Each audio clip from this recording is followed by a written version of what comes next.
Good afternoon, my News Midday TV family. Welcome back to the channel for another news update for December 8, 2023. And in the news this afternoon, FID confident stolen laptops won't impact a probe into multi-billion-dollar fraud at SSL. The theft of 5 laptop computers from the Hope Road St. Andrew offices of the Embattled Stocks and Securities Limited early Thursday morning will not impact the Financial Investigations Division's probe into a more than $30 million fraud at the financial entity.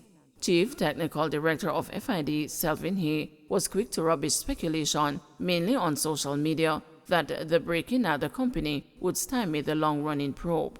It won't, he said, then declined to say anything more and directed the news to the Financial Services Commission, which is now in charge of operations at SSL.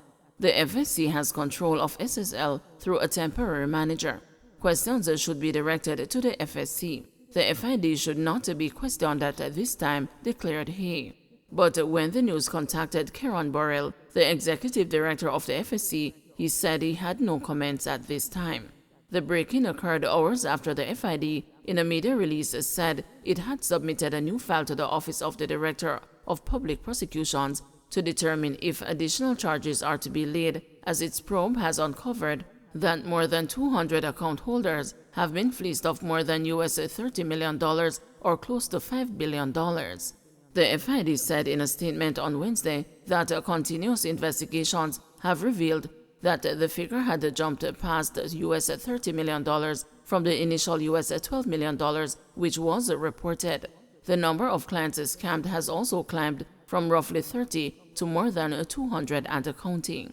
Meanwhile, opposition spokesman on finance Julian Robinson expressed shock at the theft of the computers. Robinson said the development raises critical questions about the integrity of the ongoing investigation and added that the opposition was deeply troubled by the security breach at SSL, which he claimed poses a significant risk of compromising crucial information vital to the investigation. It is unacceptable that potential evidence stored within these laptops might be tampered with or destroyed, hindering the pursuit of justice. Just Wednesday, the Financial Investigations Division disclosed that the scale of the fraud under scrutiny was even more extensive than initially believed. Therefore, the revelation of this theft is profoundly unsettling, said Robinson. The PNP is insisting on a comprehensive and high-level inquiry into this matter, given the strong indication that these actions are aimed at obstructing justice and obliterating evidence, he said in a press release. The People's National Party, said Robinson, wants the FID to urgently implement robust security measures to safeguard all assets and information related to the SSL case. This incident underscores the urgency for heightened vigilance and reinforced protections to prevent any further compromise of the investigations. We implore the Jamaica Constabulary Force to do more to ensure the preservation of the investigation's integrity. Taxpayers' resources have been extensively invested in untangling the complexities of the SSL situation, and any compromise resulting from negligence or deliberate actions would be an egregious disservice to the public.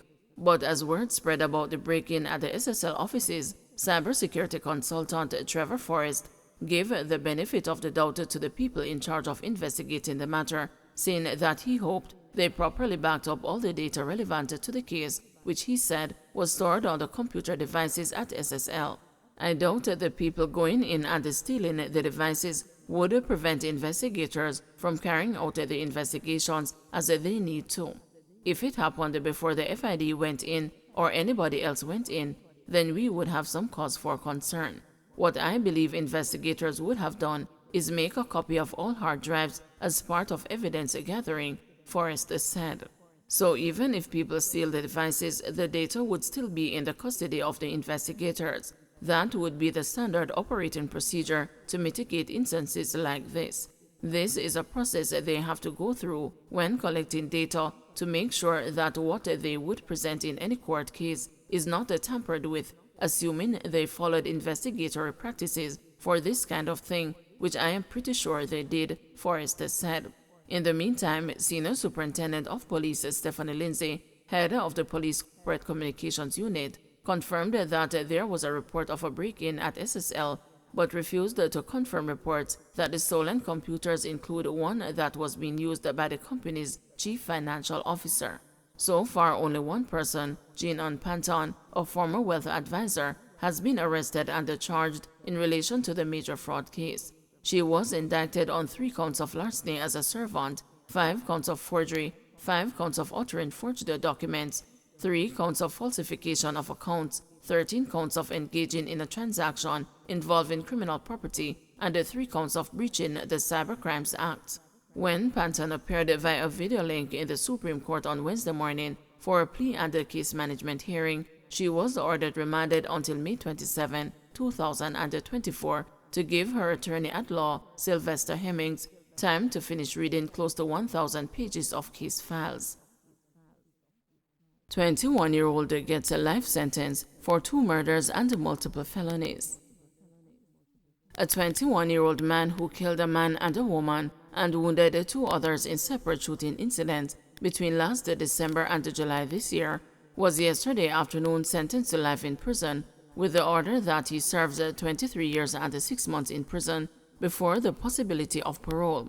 DeAndre Grant, a construction worker of Belfield District, Manchester, and the Canaan Heights in Maypen, Clarendon, pleaded guilty earlier last month on an indictment with 13 counts under a plea deal.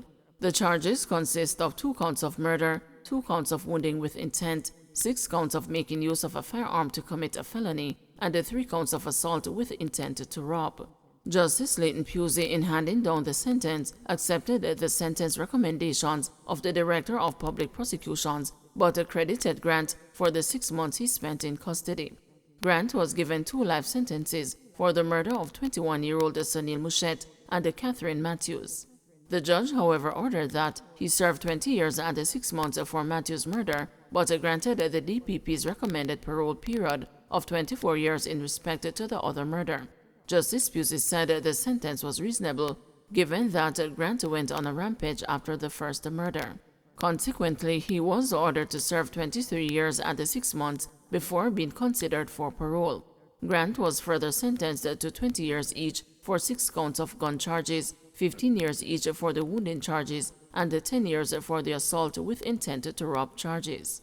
The judge, however, ordered that the sentences are to run concurrently, hence Grant will serve those sentences while serving the life sentence. Justice Pusey, during the sentencing, remarked that these serious offenses were more notable because of the young age of the perpetrator, and further that the circumstances of the woman's murder was particularly worrying, given that no motive was stated for the attack.